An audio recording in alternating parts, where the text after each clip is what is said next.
Hi everybody and welcome back to my channel. My name is Amelia and here on this channel we talk about writing, journaling, productivity, and anything else that you can think of when it comes to using writing as a means to curate a life that you love.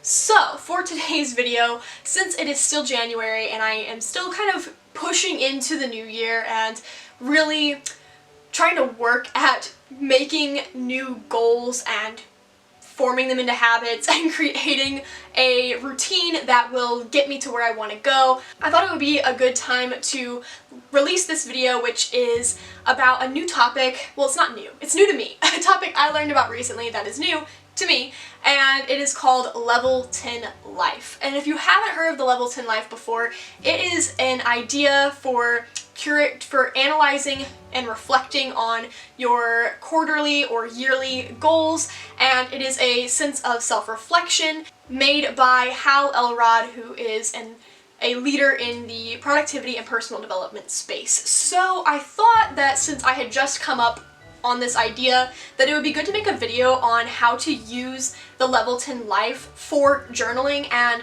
for creating habits and routines that stick so you can eventually achieve your goal. So if you haven't already, be sure to like this video and subscribe to get more content about productivity, journaling, and writing, and let's go on and talk about today's topic. So as I said before, this idea of the Level 10 Life is by Hal Elrod, and I honestly just came upon it a couple days ago, and I tried it out for myself. I will show you my bullet journal really quick, but I'll give you better snippets later. But I tried it out myself, and I honestly really enjoyed it. I thought that it was a really great way to kind of assess different areas of your life and get a sense of where you need to improve and where you want to go with your current passions and such like that. So the Level 10 Life analyzes 10 different areas of your life, and you rank them from 1 to 10, 1 being the worst, 10 being the best, to decide what you're doing, what you're excelling at, and what you are not excelling at all. So I'm going to go ahead and list the 10 different topics that we cover for the Level 10 Life, but I will put them down in the description box below because I know that 10 subjects is like a lot to remember. So the different sections are family and friends, personal development, spirituality, finances, career, romance, giving and contributions, fun and recreation, environment, and health and fitness.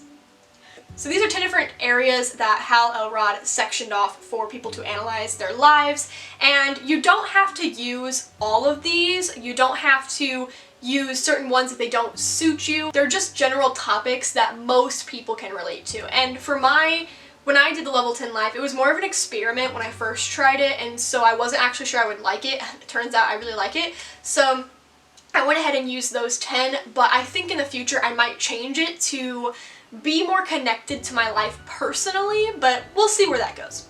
We will see. So what I wanted to talk about today is making the Level 10 Life diagram, then assessing it and using journaling as a means to figure out what you want your goals to be. So while I don't know how long this video is going to be, it could be a fairly short one with all things considered. I did want to describe a little bit on how I went about making my graph and what these boxes over on the side mean. So without further ado, let's get into the B-roll.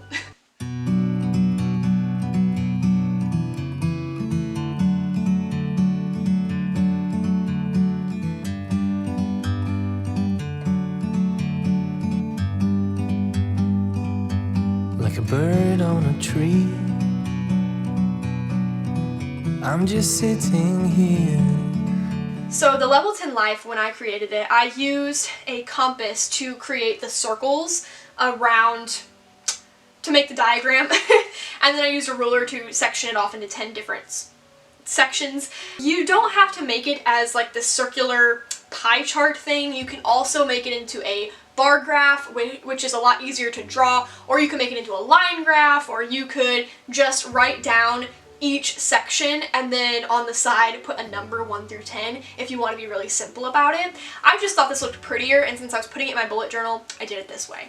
So as you can see, there are different colors for each section, and you can see that I'm excelling at some and failing at others. And while I don't want to call it failing necessarily, I guess it's just that I don't give a lot of time and energy to those sections, and I need to moving forward.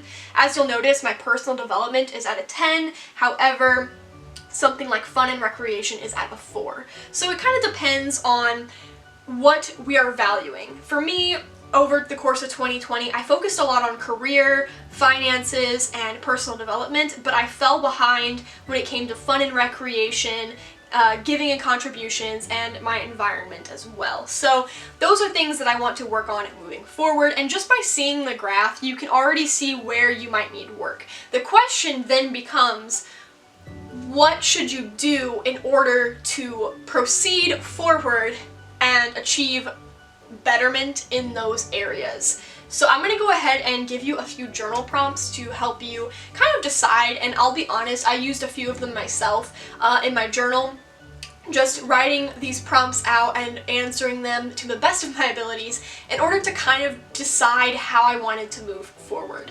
So if you want to do this journaling activity, be sure to pause the video and write out these prompts in your journal. That way you can kind of get going, but I'll also include these journal prompts in the description box below, so that way you have a chance to go back and review them and put them in your journal later. The first prompt is, which area of my life is strongest and why? The next prompt is this something that is important to me in my current stage of life? Why? Which area is lowest and why?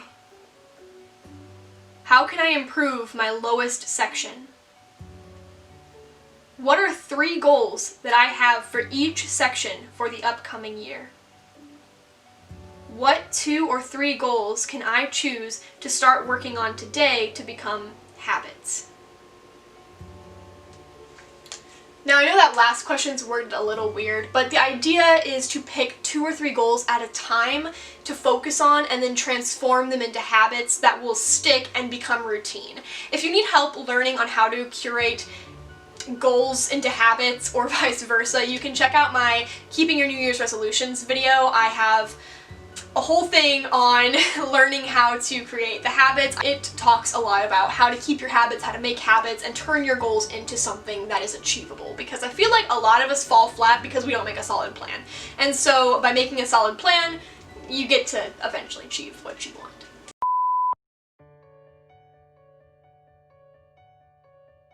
So again, going back to these boxes on the side, I divided up my notebook in 10 different sections, and each section is related to the pie chart on the side, and I wrote down, I wanted to write down at least 1 goal for each one, but I was aiming for 3 goals per box. I didn't necessarily get there, so I think I need to do a little bit more research and journaling in order to figure out what I could do to make it a goal.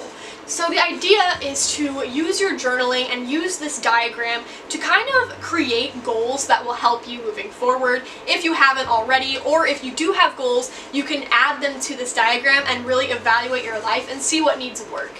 Again, you can change this as needed and it's totally up to you. I just really enjoyed this experience, so I wanted to share it with you guys and let you know that it is a thing and it is really fun.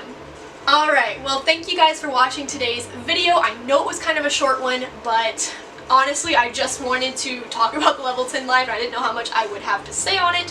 However, I do encourage you to use it and see what you can do to implement a lifestyle that suits your dreams and your needs. So until next week, I will catch you later.